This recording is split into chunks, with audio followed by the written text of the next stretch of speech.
Hi! Hello! అందరూ ఎలా ఉన్నారు? ఈరోజైతే నేను ఒక కొత్త రెసిపీ తోటి మీ ముందుకొచ్చేసాను. అది కూడా దొండకాయ ఎగ్ ఫ్రై అండి. ఈరోజు దొండకాయ ఎగ్ ఫ్రైని చూపించబోతున్నాను చూడండి. టేస్ట్ అయితే చాలా చాలా బాగా కుదురుతుంది. నేను ట్రై చేశాను. ట్రై చేసిన తర్వాతే ఈ వీడియోని నేను తీస్తున్నానండి. మీరు కూడా ఒకసారి ట్రై చేసి చూడండి. అన్నం, చపాతీ, రోటీలోకి దేనిలోకైనా సరే సూపర్ అంటే సూపర్‌గా ఉంటుందండి. ఒకసారి మీరు కూడా ట్రై చేసి చూడండి. చూస్తుంటే నోరు ఊరిపోయేలా ఉంది కదండి. ఇంకా ఆలస్యం ఎందుకు, ఇప్పుడు వెంటనే మనం వీడియోలోకి వెళ్ళిపోదాం. దొండకాయ ఎగ్ ఫ్రై కోసం ఓ పావు కిలో దొండకాయలను తీసుకొని ఇలా శుభ్రంగా కడిగి చిన్న చిన్న ముక్కలుగా కట్ చేసి పెట్టుకున్నాను. ఒక మీడియం సైజు ఉల్లిపాయని ఇలా చిన్న చిన్న ముక్కలుగా కట్ చేసి పెట్టుకున్నాను. ఒక స్పూన్ తాలింపు గింజలు, కొంచెం కరివేపాకు, ఒక 4 కోడిగుడ్లని ఇలా పగలగొట్టి ఒక గిన్నెలో పోసి పెట్టుకున్నాను. ఇప్పుడైతే ఒక బాండీ తీసుకొని ఇలా స్టవ్ మీద పెట్టుకున్నాను. బాండీ కొంచెం వేడయ్యాక ఒక 2 టేబుల్ స్పూన్ల ఆయిల్ వేసుకుందాం.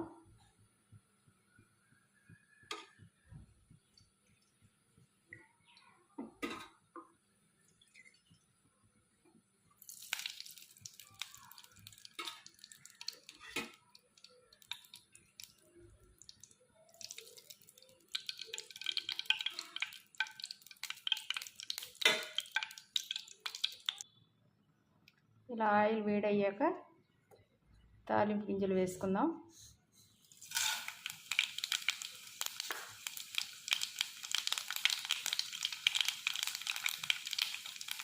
ఈ తాలింపు గింజలు కొంచెం ఫ్రై అయ్యాక కట్ చేసుకున్న ఉల్లిపాయ ముక్కలను వేసుకుందాం.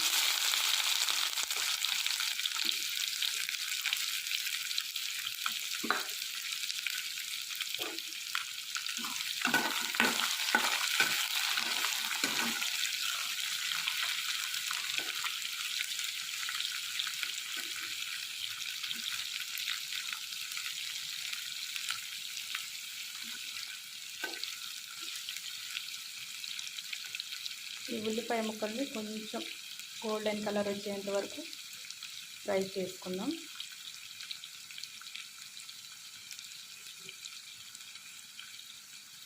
అలాగే ఈ కరివేపాకును కూడా వేసేద్దాం.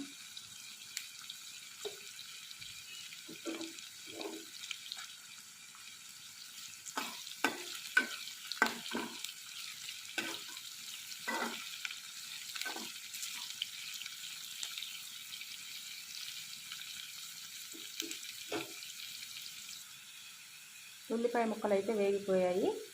ఇప్పుడు మనం దొండకాయ ముక్కలను కూడా వేసుకుందాం.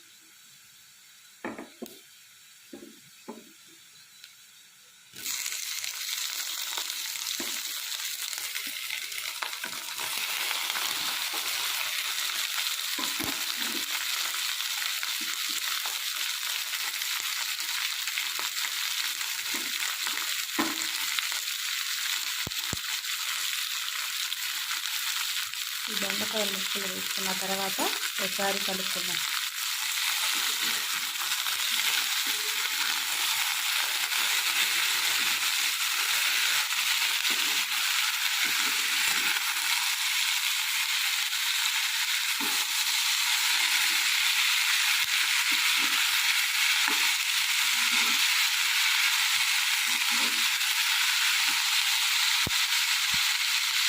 ఇప్పుడు కొంచెం సాల్ట్ని వేసుకున్నాం.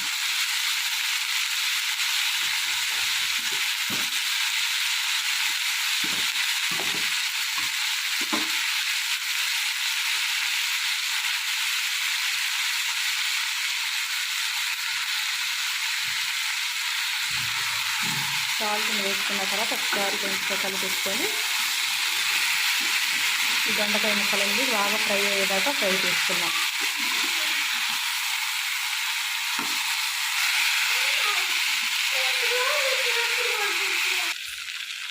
మధ్యలో ఇలా కలుపుతూ బాగా ఫ్రై చేసుకున్నాం.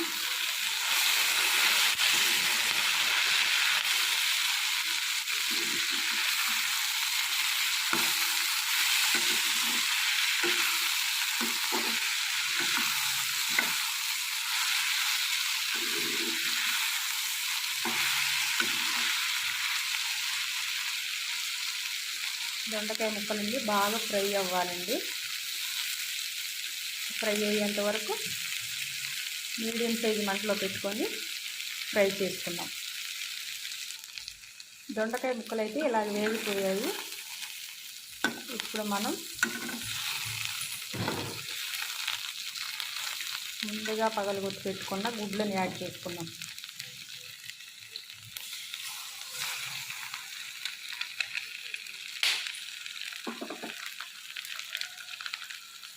గుడ్లను యాడ్ చేసుకున్న తర్వాత ఒక 2 నిమిషాలు కదల్చకుండా అలానే పెట్టి ఫ్రై చేసుకుందాం.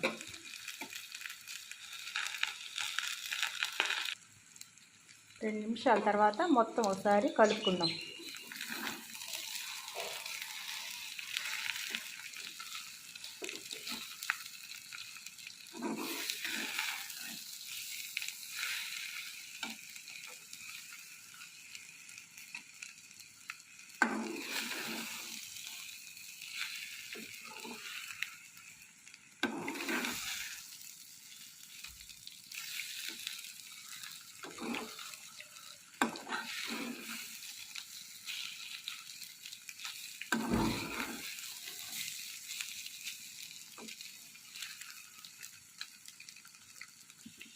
ఇలా మొత్తం ఒకసారి కలుపుకున్న తర్వాత ఇప్పుడు కారం యాడ్ చేసుకున్నాం.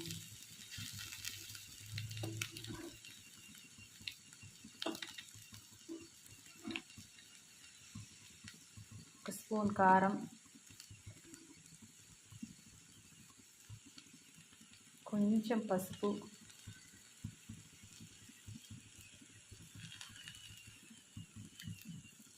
కొంచెం సాల్ట్ని కూడా యాడ్ చేసుకుందాం. మనం ఫస్ట్లో కొంచెం సాల్ట్ని యాడ్ చేసాము. దాన్ని చూసి మీ రుచికి తగినట్టుగా సాల్ట్ని యాడ్ చేసుకోండి. ఇప్పుడు ఒకసారి మొత్తం కలుపుకుందాం. మంటను మీడియం సైజు మంటలో పెట్టుకొని, లేదంటే మాడిపోతుందండి. ఒకసారి మొత్తం ఇలా కలుపుకోండి.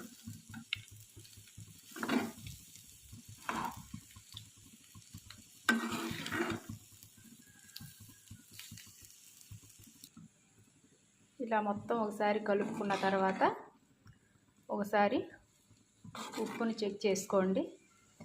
ఉప్పు కారం సరిగ్గా సరిపోయిందో లేదో చూసుకొని మీ టేస్ట్కి తగ్గట్టుగా మీరు అడ్జస్ట్ చేసుకోండి. నాకైతే ఉప్పు కారం అన్నీ కరెక్ట్గా సరిపోయాయండి. మీరు కూడా చేసుకొని టేస్ట్ చేసి చూడండి, చాలా బాగుండిద్దండి. అలాగే నేను కొత్తగా ఈ ఛానల్ని స్టార్ట్ చేశానండి. ఓ బ్రదర్ కూడా నన్ను అడిగారండి, చేపల కూర అలాగే చికెన్ బిర్యానీ కూడా చేసి పెట్టమన్నారు.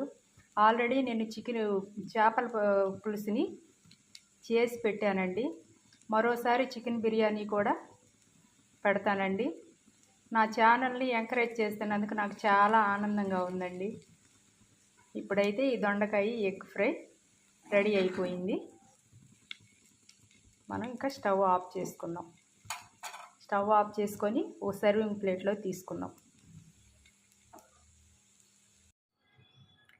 ఇలా ఒక సర్వింగ్ ప్లేట్లోకి తీసుకొని సర్వ్ చేసుకుంటే వేడి వేడి దొండకాయ ఎగ్ ఫ్రై అయితే రెడీ అయిందండి. నాకైతే చాలా చాలా బాగా కుదిరింది. టేస్ట్ అయితే అదిరిపోతుందండి. అన్నం చపాతీ దేనిలోకైనా సూపర్ అంటే సూపర్గా ఉండిద్దండి. మీరు కూడా ఒకసారి ట్రై చేసి చూడండి. ట్రై చేసి మీకు ఎలా కుదిరిందో కామెంట్ రూపంలో తెలియజేయండి. అలాగే మా వీడియో కనుక మీకు నచ్చినట్లయితే లైక్ చేయండి, షేర్ చేయండి, సబ్స్క్రైబ్ చేయండి. అలాగే పక్కనున్న బెల్ ఐకాన్ని క్లిక్ చేయండి. మీ ఫ్రెండ్స్ అండ్ ఫ్యామిలీకి షేర్ చేయండి.